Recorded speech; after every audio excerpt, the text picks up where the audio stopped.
Hello and welcome to Train Signal. You are watching Display Manager and Accessibility Options.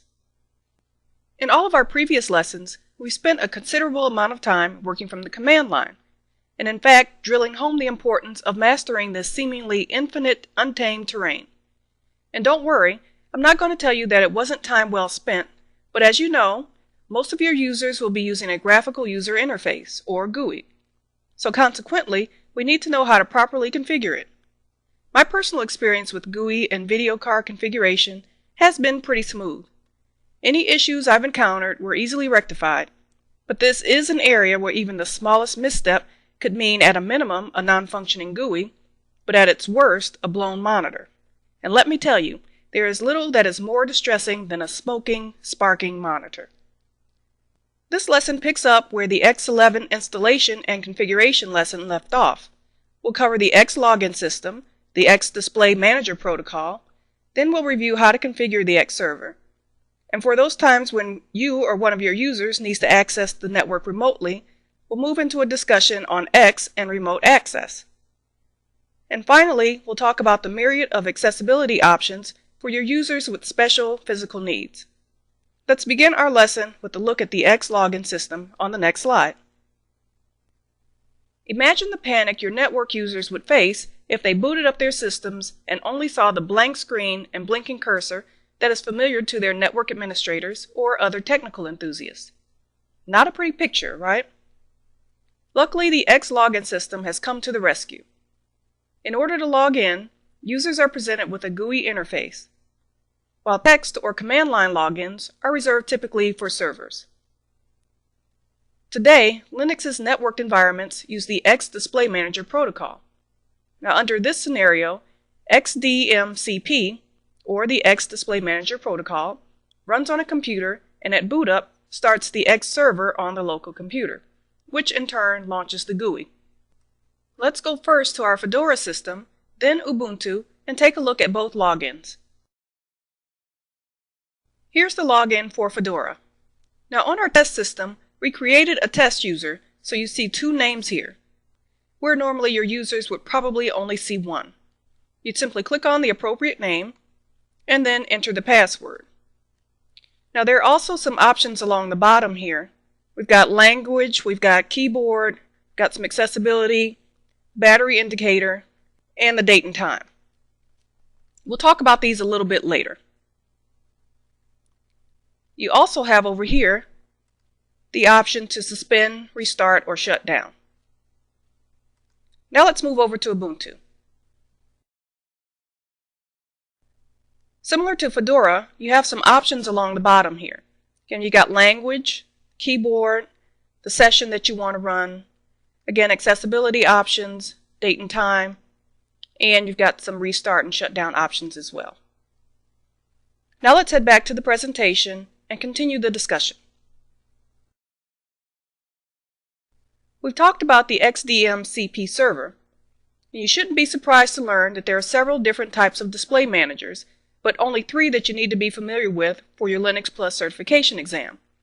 The first is X Display Manager, or XDM, then you have the GNOME Display Manager, or GDM, and finally KDE Display Manager, or KDM. You'll find that GDM is most often used as the default, but KDE is another very popular option, one that I plan to try out myself shortly. And as you may have gleaned, you can use either one on your system.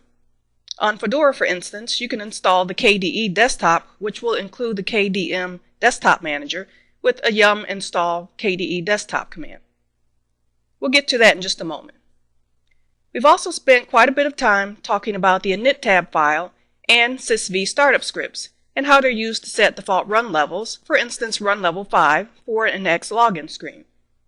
And since we know that these files are used to launch startup programs, it should come as no surprise that you can also launch the Display Manager from either one of these channels. You set the default server in either the etc sysconfig desktop file for Fedora, using the Display Manager variable, or on Debian systems like our Ubuntu box, you use the sysv startup script. Let's take a look at both of these. Let's first switch over to Fedora. Let's open a terminal window from Applications, System Tools, and Terminal. Now let's type in ls, which is going to list the directory contents. We're going to type in /sysconfig and hit enter. Now what we're looking for is the desktop file, and as you can see here, we don't have it. And that's because we only have one option, GDM, at this point. Once you've installed KDE, you could create the file and just include one line, display manager equals KDM. Now let's take a quick look at Ubuntu. Okay, let's open a terminal window from here under Applications and Accessories. Under Ubuntu, the setting is in etc x11. So let's cd space etc x11. Now we're going to type in cat space default dash display manager and hit enter, and we can see that it's currently set to GDM. Now, curious about how a KDM login screen will look? Good, let's give it a shot.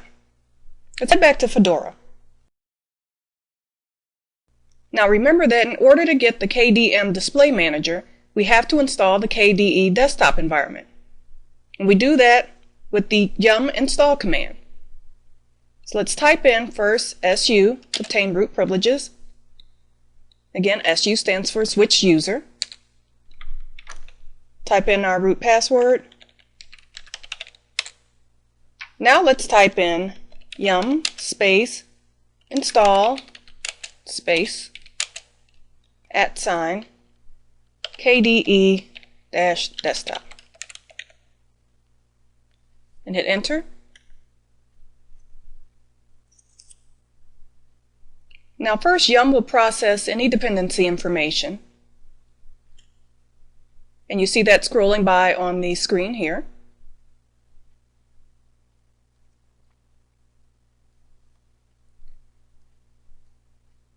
And once this process is done, it'll tell you how many packages need to be installed.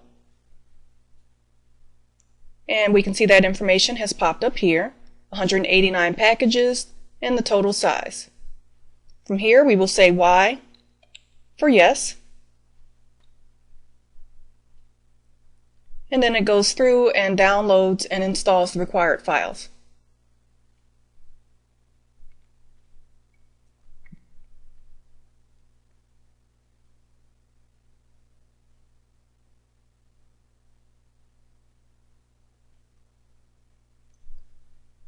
One thing you'll notice about some KDE files is that they always have the K either in the name or in front of the name of the program.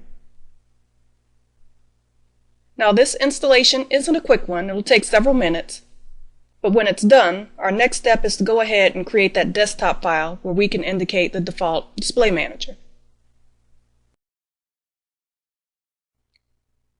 So our installation is finally complete.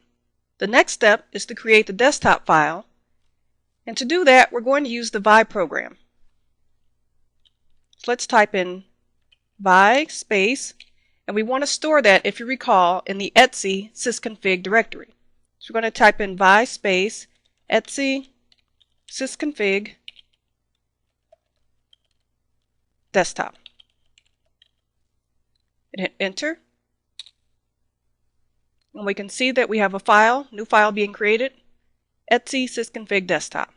Again, we hit either I or A to enter insert mode. And if you recall, we only need one line, which is the display manager line, but I'm going to include a second. Let's type in all caps, desktop equals, and in quotation marks, I'm going to put in KDE for the new KDE desktop that we just installed. And hit enter. And on this line, we'll type in display manager in all caps.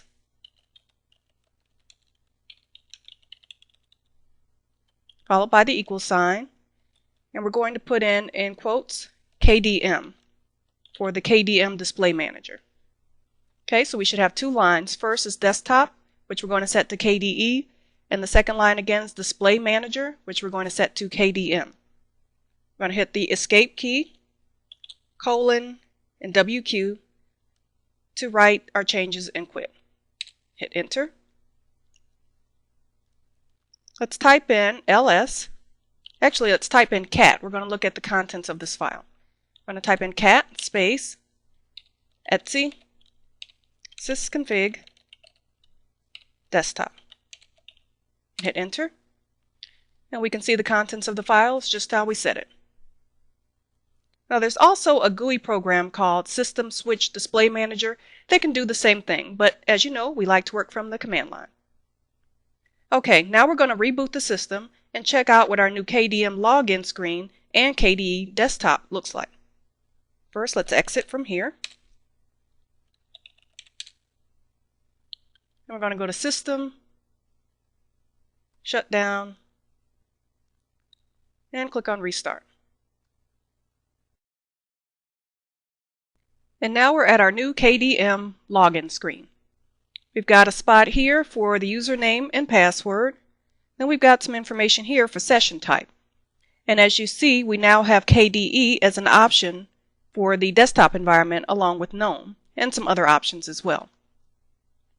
Under Menu, we've got the options to switch to another user, restart the X server, the remote login, console, or shutdown. Let's go ahead and log in.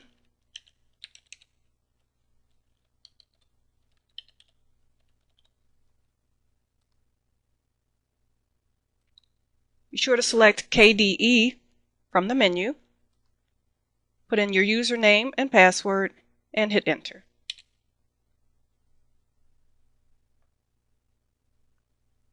And we'll see the new KDE desktop loading. Now there's a lot of debate on which desktop environment is best, whether it's GNOME, whether it's KDE, or one of the other options. In the end, it's one of those things that you should probably try out yourself and decide what's best for you.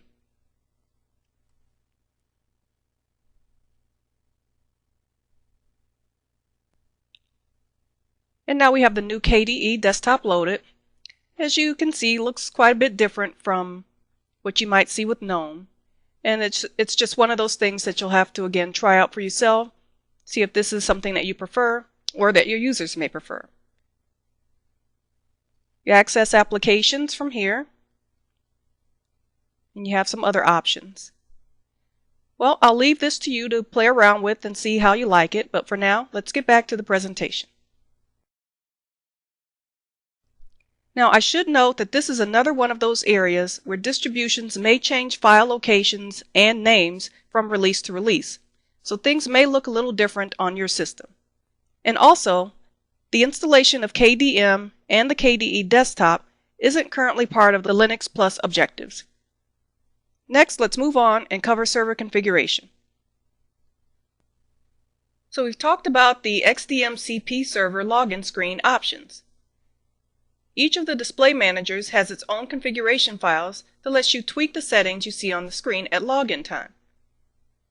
XDM servers have their own set of configuration files, usually stored in etc x11. XDM's config files are first xdm-config, where you can set things like remote access, and the X-access file, which controls who can access the system remotely. And finally, you have the X-resources file, which lets you set resources or variables like X-login greeting, which can be used to change the text XDM displays on the login screen. KDM uses the KDM file, which is usually stored in either etc x11 KDM or etc KDE KDM. KDM, unlike XDM, adds the option to select Display Manager at login time. And you saw this on the XDM login screen that we just set up. You use the setting XDMCP equals true for network logins. And finally, we have GDM, which uses the gdm.conf file, usually in etc x11 GDM. Like KDM, GDM gives you other options at the login screen, like shutdown, restart, and some accessibility options. Again, these are the options that we saw along the bottom of the screen on both the Ubuntu and Fedora login screens. For GDM, the network login setting is XDMCP equals yes. And again, I should reiterate that file names and locations change from release to release. On our test systems, for example, these files don't exist. But for the purposes of certification, you should understand the file names and locations. Now let's move on and cover remote access on the next slide. In today's enterprises, it's not uncommon for both administrators and employees to work from somewhere other than the traditional office setting. You have road warriors, salespeople, executives, consultants, or other staff that spend the majority of their time at different locations throughout the year. Then you have administrators who may be tasked with managing servers located across the country or even the world. Then you may have a largely telecommuting staff that does most of their work from home. In either case, remote network access has become the norm rather than the exception. Linux allows you the ability to remotely log in to the server from both Linux and Windows computers. Remember when we talked about how the X server functions in the client-server model? The X server runs on the user's computer, and the clients are programs that run on the remote system. This is how the connection works. First, you log in to the client machine and open a terminal window. At the command prompt, you would type in xhost space plus server name, which is the name of the server that you want to connect to. Then you log into the server, preferably using a secure protocol like SSH. So you should have an account, of course, on that server that you want to log into. Once you've logged into the server, you will type in the command export space display in all caps equals client:0.0. From there, you can run your programs from the command prompt. And then once you're done, to log off, you would type in xhost space dash server name. Now let's review Linux's accessibility options on the next couple slides. Linux, like most operating systems, hasn't forgotten the fact that people with physical challenges also rely heavily on computers and technology. There are many settings that can be changed to help make using the computer a little easier. When you think of how we interact with the computer, while touchscreens are making some headway, we primarily use the keyboard and the mouse. And here are some of the settings that you can change. You have repeat keys, sticky keys, which are the Alt, Shift, and Control keys. You have a slow key option, bounce, mouse tracking, simulated mouse clicks, mouse emulation and navigation, mouse gestures, and you have the GNOME on-screen keyboard. Let's switch over to our test system and take a look at these. From the main menu, let's click on System, Preferences, and we'll start out with Keyboard. The first thing that you see here is repeat keys. Now you can change the repeat rate, which would be useful for folks whose fingers may need to linger on the keyboard a little longer than normal. You can change the delay and the speed, and you have some sliders here to help make adjustments. Now click on the Accessibility tab. First option that you have is sticky keys. Again, those are Control, Alt, and Shift. This option allows you to hit the key once and have it activated for the next regular key you press. This is perfect for your users who may have trouble pressing two keys at once. Then you have slow keys, which means that the key has to be pressed for a longer period of time before the system recognizes it. Bounce keys ignore fast duplicate key presses.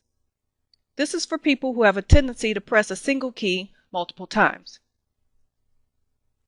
Then you have the option to set here that your accessibility features can be toggled on and off with keyboard shortcuts. Let's click on the Mouse Keys tab. With this option, you can set it to have the pointer be used to control the keypad. Now let's take a look at some other mouse options. Let's go ahead and close here. Then click on System, Preferences, and scroll down to Mouse. And let's click on the Accessibility tab here. The first option is Simulated Secondary Click, which triggers a secondary click by holding down a primary button. Then we have Dwell Click, which initiates a click when the mouse pointer stops moving. This is also known as simulated mouse clicks. There's also another option called Mouse Gestures, and this can be used to launch a program. It works with drawn mouse patterns. So for instance, if you did a mouse pattern something like this, that could be assigned to launch a program. Now if you have a user who can't use a keyboard, you can use an on-screen keyboard, which works with mouse clicks. It's called the GNOME on-screen keyboard. To use the GNOME on-screen keyboard, you must first make sure the package is installed, either with the yum command, or if we click on System, Administration, and Add Remove Software, we click on GOK and hit Enter. We can see that the package is already installed. And if yours isn't installed, then you can go ahead and install it, again using either yum or here from the Software Center. Let's cancel out of there. The next thing that we need to do is make sure that assistive technologies are enabled. So click on System, Preferences, and Assistive Technologies. Here we want to click on Enable. Then we'll have to close down, log out, and log back in. So go ahead and click Close and Log Out, and click on Log Out. And the system will take just a moment to bring the login screen back up. And then you can type in your password and choose your session type, and I'm going to select GNOME and hit Enter. And then when the system comes back up, we'll be able to test out the on-screen keyboard.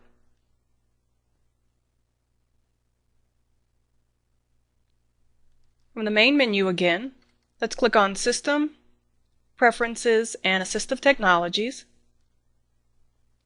Then click on Preferred Applications. And you want to make sure that GNOME on-screen keyboard is selected here. You see here you have the options to run it at startup, and that the command to start it from the command line is GOK. So go ahead and click Close. Then we're going to launch a terminal window. And from here we're going to type in GOK and hit Enter. It'll take just a moment for that to come up. Let's minimize this out of the way. And you see a little box show up here with some options. You've got a launcher which can launch applications, compose, window, some mouse options, activate, and some other options that will appear based on what application you're using. So let's first click on the launcher and let's launch a text editor. From here, let's click on Compose, and the keyboard will pop up. Move this down, and we have the keyboard. So let's type in something on the keyboard using our mouse. We'll click on H-E. What it will do is try to find a word for you, as you see that here. Oh, let's go back. Let's try again. We'll input an E, another L, and O. So you get the picture. And our command, or word rather, is typed into the text editor that we see here. Now you have some other options to access the menu, just like you see the menu here. Let's go back. Then you have some window commands, which you can use to move the window around. Got some mouse options as well. The launcher we've seen. Click on Activate to activate different options. We've got the Nautilus desktop. We've got a terminal window. etc. And we've got some options to quit that we just looked at to quit the on-screen keyboard. Again, we had the menus that we saw. We've got toolbar options, and those are just the options that we see here. New, open, save, print, etc. Let's go back. And those are the options.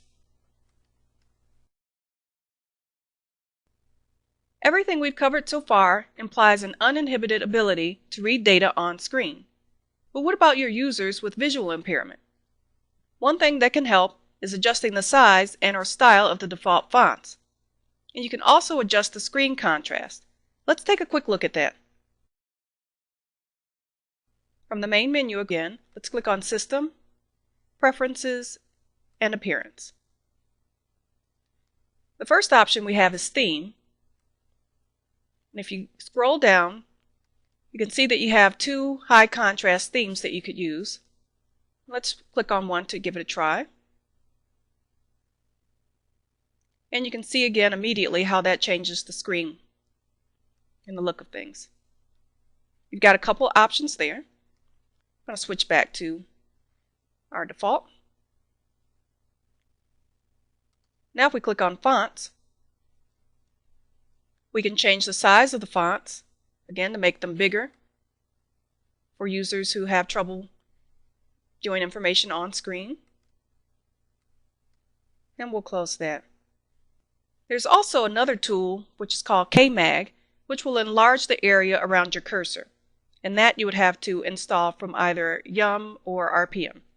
To use the KMag command, we just need to launch it from a terminal window. So click on Applications, System Tools, and Terminal. Then we'll type in KMag and hit Enter. And we'll see a little window pop up in which things that our mouse scrolls over will be magnified. Now this is in follow mouse mode, and there's settings here that you can use to change how the program works. And you can set the zoom here, a bunch of other options. Your users can try out all of the options, which will find the combination that works best for them. Let's head back to the presentation. And there are yet more options for those who can't read the display at all. I remember trying text-to-speech technology many years ago. Linux has both the Orca and Emacs Speak programs.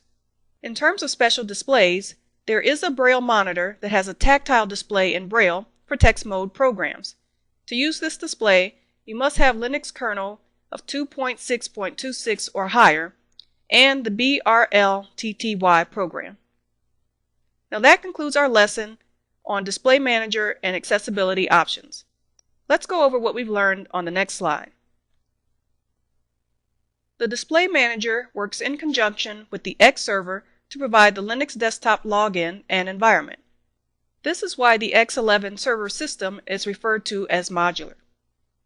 In this lesson, we covered the X login system, which displays the system login screen.